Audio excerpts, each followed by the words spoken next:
Muchas personas consideran a Chile como uno de los más desarrollados de la región, pero ¿qué procesos se llevaron a cabo?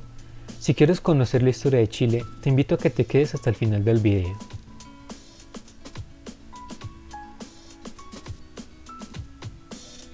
Para poder comprender bien la historia de Chile, debemos tener en cuenta que ésta se divide en 12 periodos, así que en este video veremos los primeros 6 periodos de la historia de Chile.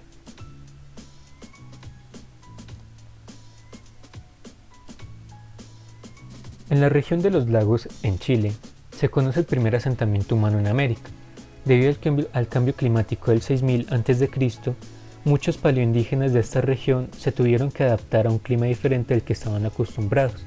En cambio, otros se trasladaron del norte a las costas o al Valle Central. Las principales etnias de Chile quedaron distribuidas de esta forma: los atacameños y los aymaras en el norte grande de Chile, los diaguitas en el norte chico de Chile, los changos en la costa septentrional, los mapuches en el valle central hasta el seno del Reloncaví, y los Aonikenk, los chonos, los cahuéscar, los selknam y los yamanas en la Patagonia. En el siglo XV, la cultura de los pueblos indígenas se vio influenciada por la expansión del imperio incaico sobre el norte del actual territorio chileno. La expansión de la cultura inca empieza con el gobernador Pachacútec y termina con los gobernadores incas Tupac Yupanqui y Huayna Cápac.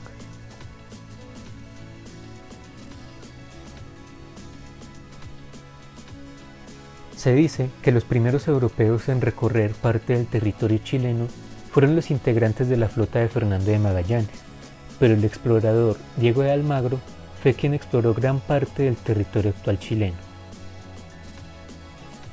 Almagro, después de recorrer el camino del Inca, sin encontrar las riquezas que tanto buscaba, que era el reino de Paititi, tuvo un enfrentamiento en Reino Huele, esto en la confluencia de los ríos Ñuble e Itata. Este enfrentamiento se dio con los indígenas mapuches. Almagro, decepcionado del viaje, en 1536 decidió regresar a Nueva Toledo, donde se rebeló contra Pizarro en 1537. Por cierto, Pizarro era socio de Almagro, pero tenían disputas por el reparto de las riquezas del destruido imperio inca, principalmente por la posesión de Cusco.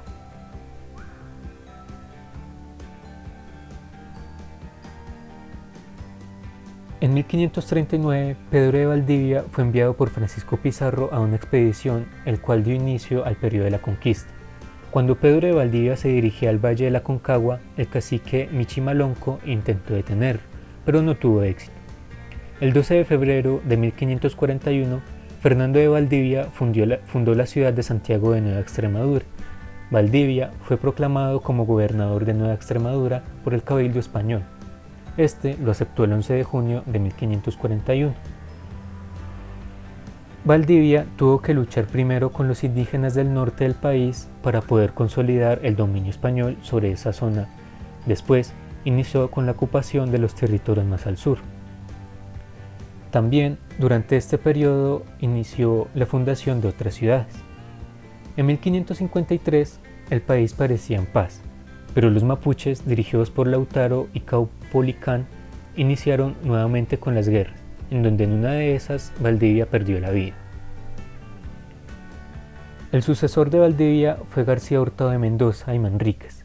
Este reconstruyó las ciudades destruidas, pero no logró derrotar a los mapuches.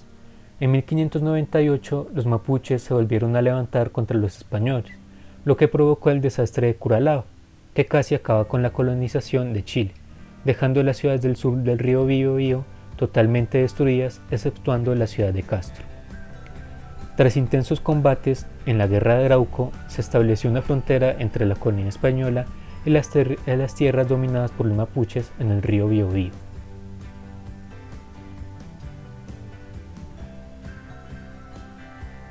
Tras finalizar lo que se denominaría la conquista, se inició un periodo en donde la dominación española se extendió y se consolidó por todo el territorio, solo resistida por los mapuches. Además de esto, la situación geográfica de Chile y el constante estado de guerra en la capitanía fueron inconvenientes para la colonización del país, convirtiendo a Chile en una de las zonas más pobres del Imperio Español en América. Así es, Chile pasó de ser la colonia española más pobre de la región a ser una de las más prósperas. Pero, ¿qué políticas adoptaron para poder prosperar?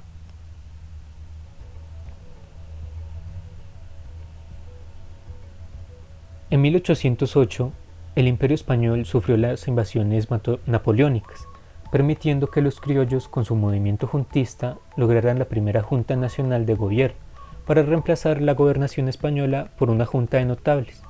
Así fue como el gobernador aceptó la solicitud y el 18 de septiembre de 1810 se dio esta Junta Nacional.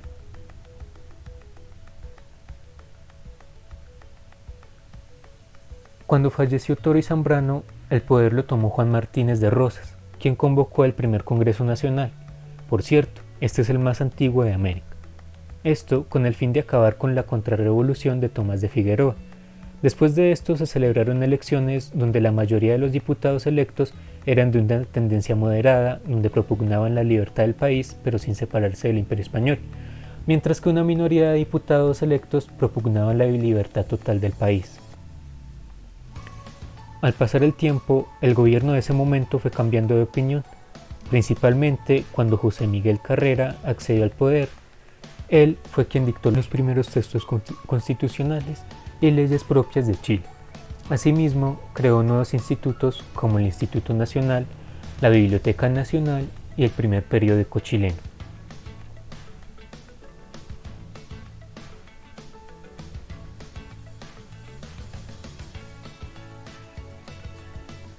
Con la llegada de las tropas realistas enviadas por el virrey del Perú, se inició la Guerra de la Independencia. Las tropas de los realistas lograron controlar gradualmente el sur del país. Finalmente, los realistas derrotaron a las tropas patriotas en la batalla de Rancagua el 2 de octubre de 1814. Esto permitió la reconquista española del territorio chileno. Algunos patriotas se acomodaron nuevamente bajo la nueva Constitución española, mientras que otros emigraron para Argentina incorporándose al ejército de los Andes.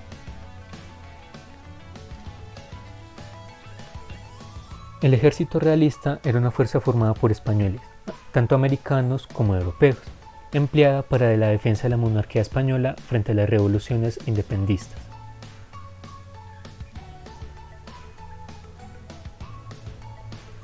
En el año 1817, el ejército de los Andes, al mando del general José de San Martín, cruzó la cordillera de los Andes y el 12 de febrero de 1817 derrotó a las tropas realistas en la batalla de Chacabuco, dando inicio al periodo de la Patria Nueva. O'Higgins fue nombrado director supremo y el 12 de febrero de 1818 declaró formalmente la independencia de Chile. Esta declaración tendría su confirmación bélica el 5 de abril con la victoria del ejército patriota en la batalla de Maipú.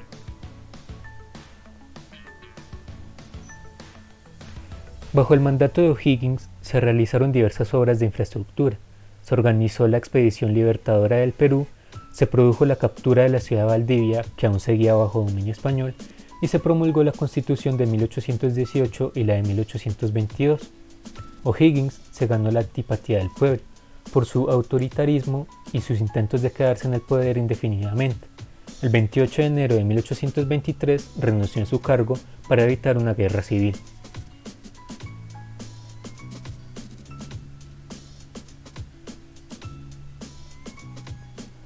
Tras la renuncia de O'Higgins, el país entró en un largo periodo de inestabilidad política. El general Ramón Freire se dedicó a acabar con el último foco de resistencia colonial en Chiloé, pero el constante desorden político en el país fue un gran obstáculo para Freire. Para solucionar este problema, Freire redactó la Constitución Moralista de 1823, pero la población no estuvo de acuerdo con esta decisión, provocando la caída del gobierno de Freire. En un ambiente dominado por las rencillas, Manuel Blanco Encalada fue elegido como el primer presidente de Chile. Su gobierno fue muy corto y estuvo marcado por la promulgación de las leyes federales de 1826, pero esta ley fue rechazada provocando un caos en el país y la renuncia de Blanco Encalada. En 1829 se inició una revolución, ya que Francisco Antonio Pinto, en 1828, logró aprobar la Constitución de ese mismo año, y se dice que hubo fraude electoral cuando él fue reelegido. Otra de las razones fue que José Vicuña fue elegido como vicepresidente, cargo que debía ser elegido por votación popular. Pinto y Vicuña renunciaron para evitar una guerra civil, pero fue demasiado tarde y en la batalla del Ircay los revolucionarios obtuvieron la victoria, causando el fin del régimen liberal.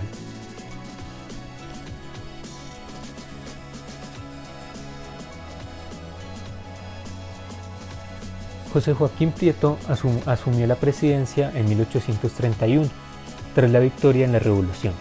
Promulgó la Constitución de 1833, la que otorgaba fuertes poderes al presidente de la República, elegido por sufragio censitario por un periodo de 5 años, y podía ser reelegido por otros 5 años.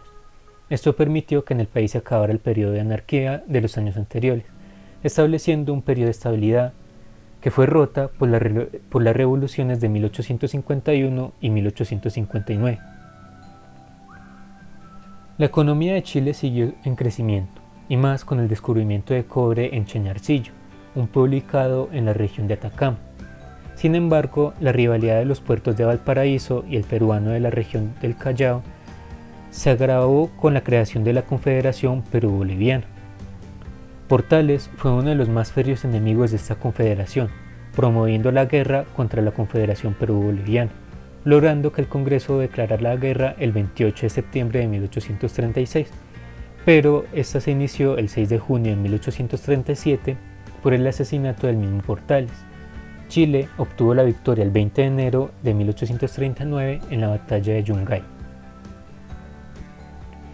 Si te gustó el video, no olvides suscribirte y darle me gusta, así seguiré publicando este tipo de contenidos. Recuerda que en el siguiente video seguiremos viendo la historia de Chile.